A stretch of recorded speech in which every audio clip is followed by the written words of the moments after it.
All right, this is part 2 on sequences here. So we're going to look at this sequence here, a sub n equals n squared over 2 to the n. And like I've done on the first video, I like to write out some terms just to get a feel for it. Sometimes it'll tell me something about which function is getting bigger faster. Sometimes I have to go to like my 100th term just to, because this isn't really telling here, right? It's hard to see what's happening with these numbers. If I go to my 100th term, however, 100 squared is very big. That's 10,000. But 2 to the 100, if you have a calculator and you plug that in, you're going to see that that is such a huge number, even compared to 10,000. So what happens to fractions when denominators get big compared to numerators?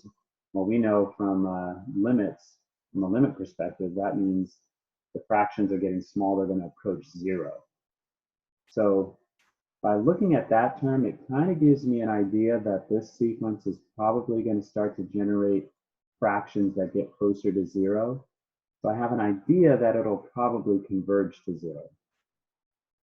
Now, the ultimate test, as we were discussing, is to take that limit as n goes to infinity. Now, this time, for n squared over 2 to the n, I get infinity over infinity. This would be a good time to use L'Hopital's rule. So taking the derivative of the top, I get 2 to the n, 2n. The derivative of the bottom, remember your formula for an exponential function in general for the derivative is it's the same thing times the natural log of your base. Like 2 to the n times ln of 2. Both of those will still go to infinity.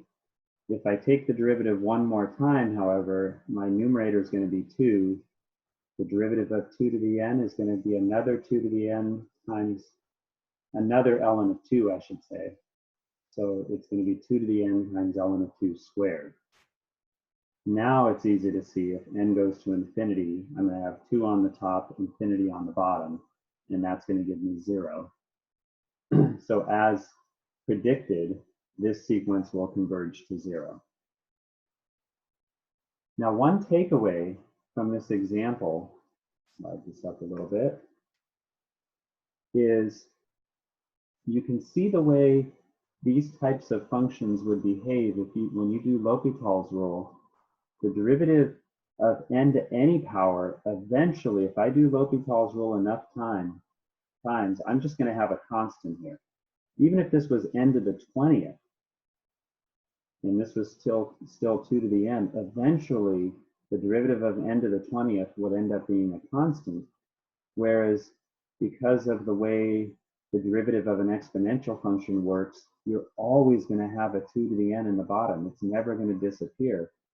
So can you see that if I'm comparing a power of n to an exponential function, the exponential function is going to win out in the sense that it will generate a bigger infinity than any kind of power of n. That's what this is saying. The fact that this is 0 means I have a bigger infinity in the denominator than I do in the numerator. So exponential functions generate larger numbers than power functions. That's a good thing to know. Right? Next example.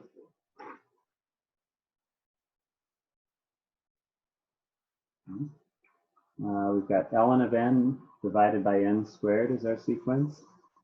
I wrote out a few terms, and I could go to my 100th term and probably get a good sense for what's happening here if you know how natural logs work. But let's just go straight to taking the limit as n goes to infinity. Both will go to infinity. If I do L'Hopital's rule, the derivative of the top is 1 over n. The derivative of the bottom is 2n. And if I plug in infinity, this is going to go to 0. 2n is going to generate infinity. So that gives me an answer of 0. This sequence converges to 0. Now the takeaway from this one is the natural log function. So the fact that this answer was 0 means that while both of those functions go to infinity, this time the n squared is generating an infinitely bigger infinity than the natural log function.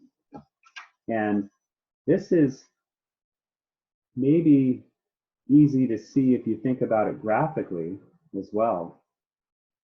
Here's the graph of y equals x squared. Here's the graph of y equals ln of x. They both will go to infinity, but clearly x squared is going to go to infinity faster, right? It's concave up, it's increasing. Whereas the natural log function, while it's always increasing, it's increasing concave down, so it's slowing as it goes up.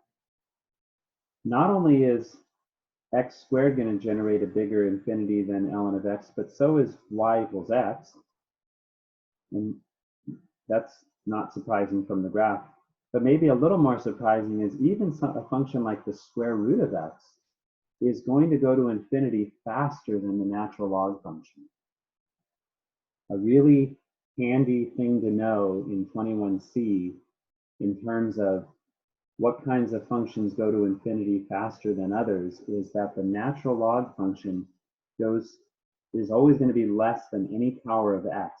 And so it goes to infinity really, really slowly. That's a good fact to know. Okay. Now let's look at a sequence that involves a factorial. N with an exclamation mark is called n factorial. And the way factorials work, if you haven't seen this, let's try it with numbers first. 3 factorial is defined to be 3 times 2 times 1, so you'll get an answer of 6. 2 factorial is 2 times 1, which is 2. So any number factorial, you start with that number and you keep multiplying. You subtract 1, keep multiplying those together until you get to 1. 1 factorial is obviously 1. 0 factorial doesn't quite fit this definition very well. It's not very obvious, but there's a reason we need this to be true. 0 factorial by definition has to be 1. We'll see why later. It's not really important to explain that right now.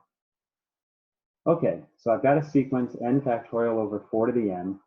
We learned from our first example that 4 to the n is an exponential function. It generates big numbers. And if you plug in a few terms here, this one's very deceiving because when I get to 4 to the 4th is 256. 4 factorial is 24. It certainly looks like the denominator is generating bigger numbers than the numerator. But that's very deceiving. If you have a calculator and you go to your 100th term, you might try this. Now, some calculators, if you have if you have an older one, these numbers, both of these numbers are so big, your calculator might not even be able to work them out individually. If you have a newer calculator and you plug these in, you might get a sense of which one of these functions is bigger. I'm going to show you how you can decide that without a calculator. One thing to point out, though, in this example is if I take the limit, it is an infinity over infinity limit, but L'Hopital's rule is not going to be useful for us in this case. And the reason why is while we know the derivative of 4 to the n, there is no derivative formula for n factorial. We can't take the derivative of it. So L'Hopital's rule is not going to be useful here. So here's one way to look at it without L'Hopital's rule and without a calculator to decide which function is bigger than the other. So let's write out our first 4 terms, but this time we're going to actually expand them out. A sub 1 is 1/4. A sub 2 is 2 times 1 over 4 times 4. And one way to look at that is to see that if I took the 2/4, 1 over 4 was the term before that. So I could think of a sub 2 as 2/4 times a sub 1, which means it must be smaller, right? It must be smaller than the previous term because it's half of the previous term. A sub 3 is 3 times 2 times 1 times 4 times 4 times 4. But if I isolate the 3 if I take the 3/4 out and isolate these two terms, that's this term, right? That's the second term. So I could think of a sub 3 as 3/4 times a sub 2, which means it's smaller than the term before. A sub 4, in the same thinking, using the same thinking, I can see that that's actually 4/4 of the previous term, which means it's exactly the same, right? That's 1 times a sub 3. These two terms are equal to each other. A sub 5, now we see that that is 5/4 times a sub 4, which, what does that tell me? That tells me because 5/4 is bigger than 1, even without working out the numbers for what the values of those numbers are, I can tell that my fifth term is bigger than my fourth term. And hopefully you can see now that as I keep going here, the next term after that, I think I have it right here, hang on.